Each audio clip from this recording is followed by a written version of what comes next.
아, 답답해서 정말. 왜 또 짜증을 내고 그러실까?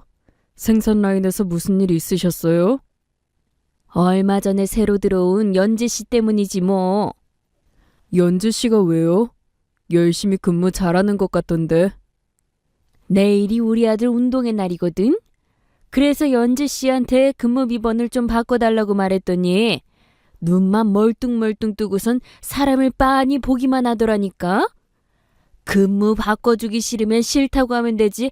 무슨 말인지 못 알아들은 사람처럼 시침이 뗄 건 또 뭐냐고, 사람 뻘쭘하게. 어, 연지 씨 청각장애인이잖아요. 목소리로 말하면 당연히 못 알아듣죠. 그럼 나더러 뭐 어쩌라고? 공장 딱 하나 있는 장애인이면 지가 우리한테 맞춰야지. 독순수를 배우든지 해서. 필담으로 소통하시면 돼요. 회사 면접도 필담으로 봤거든요. 매번 글씨를 써서 대화하라고? 공장 생산 라인이 얼마나 바쁜데 불편하게 그래. 이참에 그냥 확 잘라버리는 건 어때? 다들 말 안 통해서 불편하다고 불만들이 많은데. 자르는 건 좀 그래요. 연지 씨가 일을 너무 열심히 하고 실적도 좋아서. 아, 그럼 태연 씨라도 중간에서 소통 창구 역할을 해주든가. 사무실 직원이 원래 그런 관리도 해야 하는 거잖아. 제가요? 저도 필담 받기는 방법이 없는 건 마찬가지인데. 난 그런 건 모르겠고 직원들 반란 일어나기 전에 태도 확실하게 해. 태연 씨가 소통 창구 역할을 제대로 하든가 아니면 적당한 때 봐서 해고시키든가. 어, 그럼 제가 어떻게든 방법을 찾아볼게요. 몇 달 뒤. 추운데 밖에서 뭐 하세요? 수어를 하시네요. 몇 달 전부터 배우고 있었어요. 지금 잘 이야기하고 있는 건진 모르겠지만. 조금 서툰 수어긴 하지만 나름 괜찮아요. 근데 혹시 저를 위해서 수어를 배우시는 건가요? 연지 씨랑 대화하고 싶어서요. 우와, 조금 감동이네요. 수어를 직접 배워서 다가와준 사람은 처음이었거든요. 다들 편견이나 차별의 눈빛으로 절 바라봤을 뿐이니까. 그렇게 말씀하시니 제가 다 민망해지네요. 솔직히 저를 위해서 수어를 배운 게 훨씬 크거든요. 다른 직원들과 연지 씨 사이를 중재해야 하는 입장인데 매번 필담으로 대화하기가 너무 불편해서. 그래서 업무상 조금 더 편해지려고. 죄송해요. 혹시 기분 나쁜 말이었다면. 아니요. 오히려 솔직해서 좋은걸요? 그런가요? 근데 밖에서 혼자 뭐 하고 계셨어요? 눈 내리는 거 구경하고 있었어요. 구경하면서 혼자 상상하고 있었고요. 눈 내리는 소리는 어떤 소리일까 하고요. 그게요, 연지 씨. 눈은 소리 없이 조용히 내려요. 태연 씨 사는 소리의 세상에서는 그렇군요. 소리의 세상이요? 네. 태연 씨 사는 세상은 소리가 존재하는 소리의 세상. 제가 사는 세상은 언제나 고요한 침묵의 세상. 되게 동화 같은 말이네요. 너무 아름다운 순간이잖아요. 새하얗게 내리는 눈 속에 태연 씨랑 저랑 단둘이. 얼굴이 왜 빨개지세요? 그게 그냥 추워서요? 아무튼 눈은 아무 소리 없이 조용히 내려요. 아니요. 제 마음에는 눈 내리는 소리가 들리는 것 같은데요. 어떤 소리요? 귀로는 들을 수 없지만 가슴으로는 느낄 수 있어요. 두근 두근 두근. 심장이 떨리는 진동을. 저한텐 지금 이 진동이 눈 내리는 소리예요. 우와, 낭만적이다. 아무래도 연지 씨는 시인이나 동화 작가여야겠네요. 태연 씨는 어떤데요? 지금도 눈이 아무 소리 없이 내리나요? 그, 아니요. 저도 느껴집니다. 심장이 두근두근 떨리는 소리가 귀에도 들리고 가슴으로도 느껴져요. 아마도 이런 걸 사랑에 빠진 순간이라고 하는 거겠죠? 아직 사랑을 해본 적은 없지만. 그럼 저랑 해보실래요? 사랑. 글쎄요. 쉽지 않을 연애가 될 텐데요. 오늘 연지 씨랑 대화하면서 느꼈어요. 쉽지 않아서 더더욱 설레고 낭만적인 사랑이 될 수 있을 거라고. 우린 잘 이겨낼 수 있을 겁니다. 1년 뒤. 그렇게 만나게 된 사이예요. 결혼까지 생각하는 게냐? 네. 다른 가족은 없고? 네. 고아원 출신이라서요. 하지만 그게 흠이 된다고는 생각하지 않습니다. 저도 엄마 일찍 돌아가시고 홀아버지 밑에서 자랐는데요, 뭐. 친정 가족이라도 있으면 조금은 나았을 것을.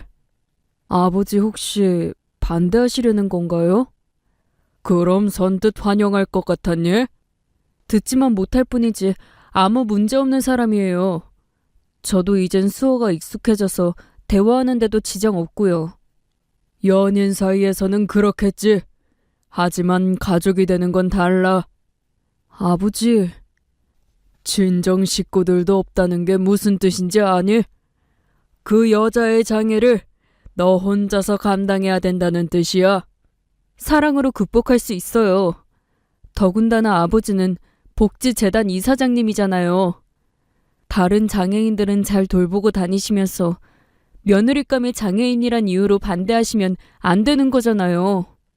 봉사활동으로 장애인을 돌보는 거랑 장애인의 가족이 되는 거랑은 완전히 달라. 그게 얼마나 힘든 일인지 넌 아직 모른다. 그러지 말고 그 사람 한 번만 만나주세요. 만나보면 분명 생각이 달라지실 겁니다. 그럴 마음 없으니 상처받지 않게 잘 정리하거라. 조금은 실망이네요.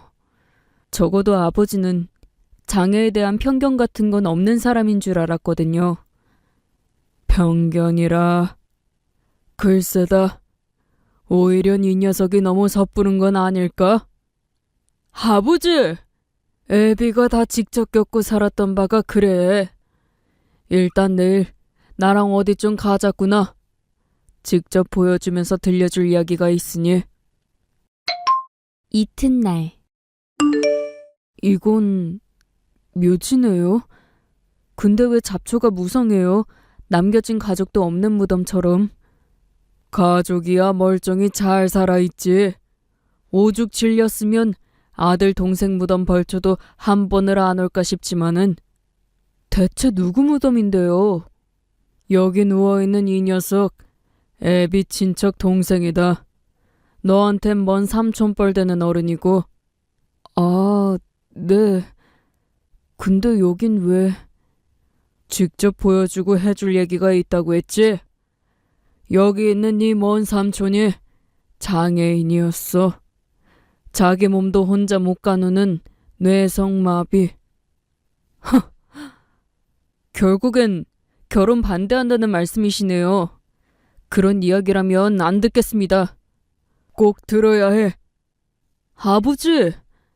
비록 장애인이었지만 참 사랑받는 녀석이었어. 어린 내 눈에도 이놈 가족들이 자식 동생을 얼마나 끔찍하게 사랑하고 잘 돌보는지 훤히 보일 정도였지. 그랬는데요. 부모도 형제들도 장애인 혈육 돌보기가 버거웠던 모양이더구나. 다들 조금씩 지쳐갔어. 그야 물론 힘드셨겠죠. 하지만 네가 뭘 상상하든 그 이상으로 힘들었단다. 수시로 대소변 받아내는 게 제일 쉬운 일이었을 만큼 가족 전부가 이 녀석 하나의 장애에 묶여 살아야만 했으니까 가족의 삶 따윈 없이 장애인 혈육 하나만을 위해서. 그러다 이놈이 일찍 세상을 뜨고 나니까 부모 형제가 장례식에서 무슨 얘기를 했는지 아니? 그만큼 사랑했다니까 당연히 슬퍼했겠죠. 오히려 홀가분해하더구나. 이제야 짐을 좀 내려놓을 수 있다면서. 이제야 자기들 삶을 살아갈 수 있게 되었다면서. 오죽 힘들었으면 그런 마음까지 품었겠어. 우와, 진짜 너무들하네요. 자기 자식이 죽었는데 어떻게 홀가분해할 수가 있어.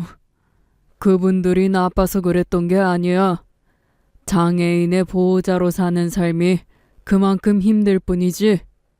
전륜으로 이어진 혈육의 사랑마저 때로는 지치고 빛을 바라게 만드는 것이 장애의 그림자인데, 하물며 이혼하면 그만인 너희 사이가 영원하리라고 어떻게 장담하겠니?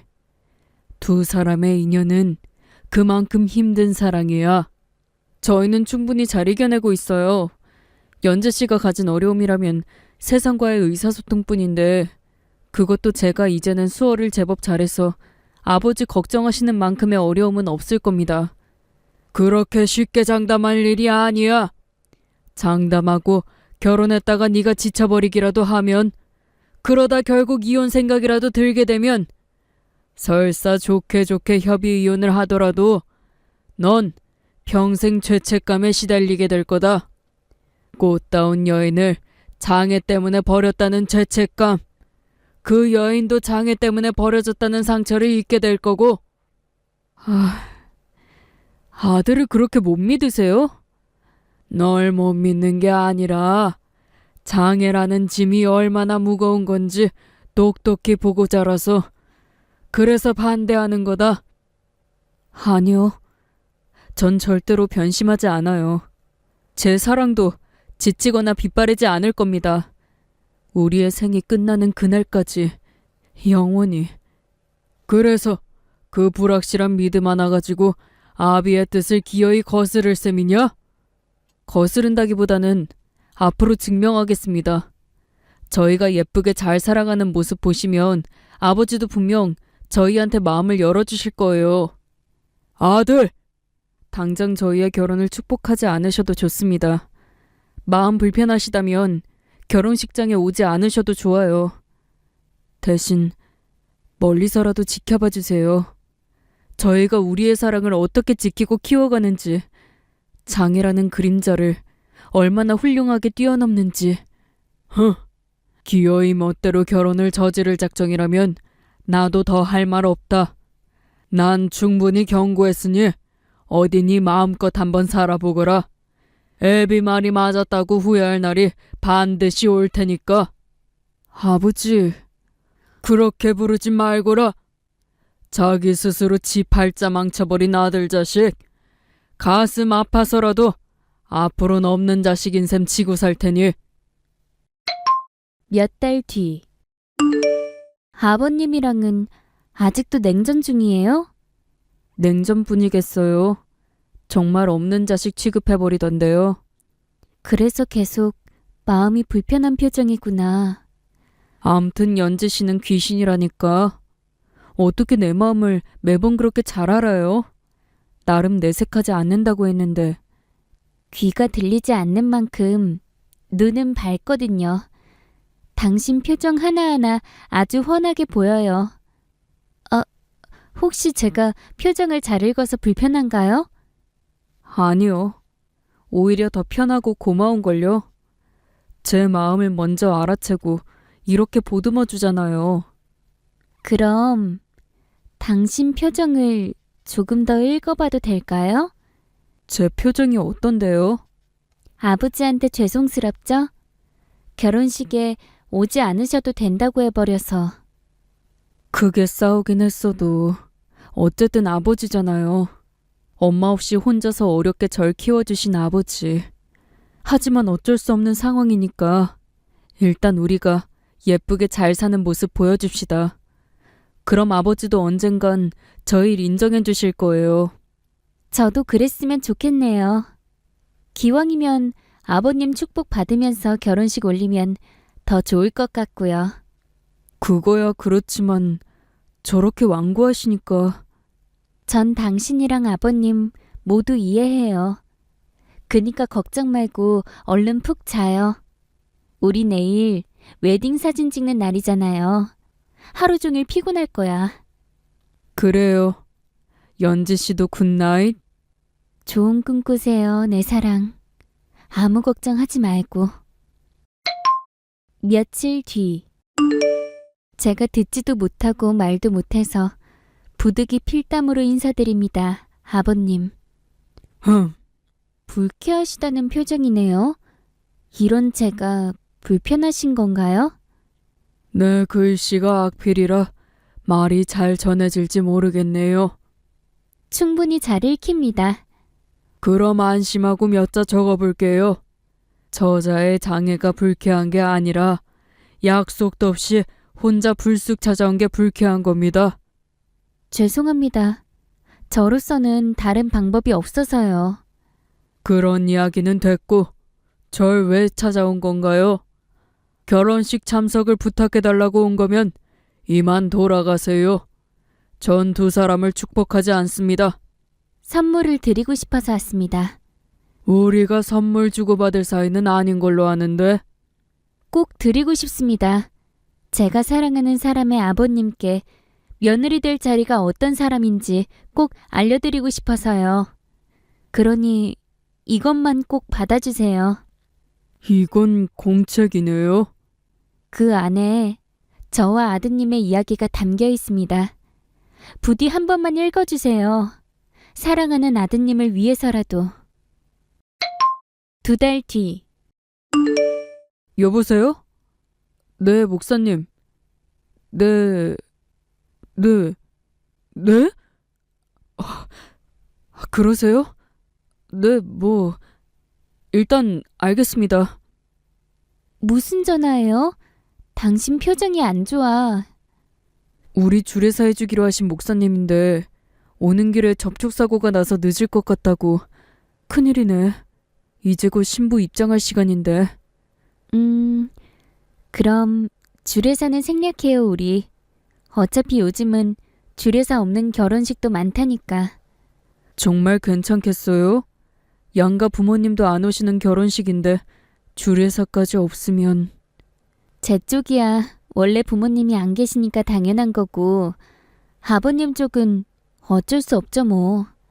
제가 노력을 했는데도 마음을 열지 않으신 것 같으니까 당신 말대로 예쁘게 사는 모습 보여드리면서 조금씩 인정받아 보자고요. 노력? 그게 무슨 뜻이에요? 그게 뭐냐면 내가 늦지 않게 도착한 모양이로구나. 아버지? 어디 좀 다녀오느라 조금 늦었어.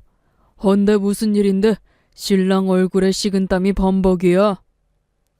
그게 안 오실 줄 알았던 아버지가 갑자기 오셔서 놀란 것도 있는데요. 지금 당장은 그것보단 주례사 때문에 주례 맡아주신 목사님이 못 오실 것 같다더라고요. 그런 거라면 걱정 말고 신랑 신부 입장부터 하거라. 아버지. 얼른. 하객들 모셔놓고 기다리게 하는 건 예의가 아니잖니. 잠시 후. 신랑 신부 입장에 이어서 다음으로 주례사가 있겠습니다. 잠깐만요. 그건 생략하기로 했는데. 주례사를 자청하신 분이 계셔서요. 그게 누구? 신랑의 결혼식 중에 잡담하면 쓰나? 아버지가 단상에는 왜 사회자 양반, 얼른 진행하십시다. 네, 알겠습니다. 주례사는 신부의 시아버지께서 해주시겠습니다. 당신 알고 있었던 일이야? 아니요. 저도 이렇게까지 해주시리라고는. 나 혼자서 결정한 일이니 너는 신부한테 수어로 통역이나 잘하거라. 예, 아버지. 여러분, 잘 들리십니까? 주례를 맡은 전 오연지 신부의 시아버지입니다. 본격적으로 주례사에 앞서 신랑 신부에게 사과의 말을 먼저 전하고자 합니다. 사실 전 두 사람의 결혼을 반대했고 그래서 오늘 불참하려고 한 적도 있었으니까요. 며느리감이 청각장애인이기 때문이었습니다. 그런 얘기까지 굳이 할 필요는... 하객들 다 알고 있는 사실이잖니. 그건 그렇지만 아무튼 그래서 전 결혼을 반대했었습니다. 사랑이란 때론 지치고 빗바래기 마련이기 때문입니다. 신부에게는 장애의 그림자까지 있으니 더욱 지키기 어려운 사랑일 테죠. 하지만 때론 영원히 변하지 않는 사랑도 있는 법입니다. 전 이 아이들에게서 영원히 변치 않을 사랑을 보았고, 신부가 직접 쓴 동화책 원고를 통해서 그 사랑을 깨달았습니다. 동화책이라면 당신 혹시... 당신 몰래 아버님 만나서 드렸었어. 그 동화의 주인공은 여기 있는 두 아이들이었습니다. 신부 오연지는 고요한 세상의 공주님이었고, 신랑 김태연은 소리의 세상에서 태어난 왕자님이었죠. 첫눈이 내리던 날, 둘은 눈 내리는 소리를 함께 나누며 사랑에 빠졌습니다. 두근두근 심장이 뛰는 진동 말입니다. 떨리던 겨울은 지나갔고 첫눈은 녹았지만 공주와 왕자의 사랑은 변하지 않았어요. 꽃이 피었다 지는 봄에도 억수 같은 장마철에도 둘은 서로의 곁에서 행복했죠. 왕자는 공주의 귀와 입이 되어 주었고 공주는 왕자님을 위한 꿈을 꾸기 시작했습니다. 왕자님이 선사한 동화 작가라는 꿈을. 아버지, 그래서 전 이제 두 사람이 함께 써내려갈 사랑의 동화를 축복하고자 합니다. 감사합니다, 아버지. 그동안 아빠가 많이 미안했어. 부모로서 당연한 걱정을 하신 건데요, 뭘. 이해해주니 고맙구나. 아무튼 다음 말은 수어로 통역하지 않아도 돼. 급하게 배우고 있는 수어라서 맞게 잘하는 건지는 모르겠지만 하객 여러분들 앞에서 제 진심을 전해보겠습니다. 아버님, 우리 가족이 되어주어서 감사합니다, 공주님.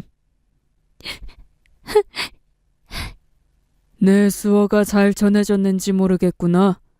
그럼요. 아주 멋지게 잘하셨어요. 그리고 감사합니다. 축복해 주셔서 감사합니다, 아버님. 그래, 앞으로 잘 살거라. 태연이 너도 잘 들어. 우리 귀한 공주한테 조금이라도 잘못했다가는 아비한테 아주 홍구멍이 날 게다. 당연하죠. 평생 공주님으로 모시고 살겠습니다. 약속드려요, 아버지. 저희 진짜 잘 살겠습니다. 그날 아버지께서 결혼식에 늦었던 이유는 제 아내를 위한 수어 수업을 듣고 오시느라 늦었던 것이었습니다. 그런 아버지의 수어 주례서를 들으며 감동한 아내와 저 모두 감동의 눈물을 쏟아내었죠. 제가 수어를 배운 덕분에 아내에게 다가갈 수 있었던 것처럼 아버지 또한 수어를 배워 며느리에게 다가와 주신 셈이었으니까요. 이후 저희 가족의 제일 언어는 수어가 되었고 아버지는 요즘 며느리 바보가 따로 없으세요. 아들 자식인 저도 가끔 질투가 날 만큼 며느리를 애지중지하시죠. 아내는 저와 아버지의 사랑 속에서 첫 동화책 출판을 준비하고 있는데요. 이 자리를 빌어 여러분께 약속드립니다. 우리의 사랑은 영원히 변치 않겠습니다. 저와 아내의 사랑 이야기를 담은 동화책처럼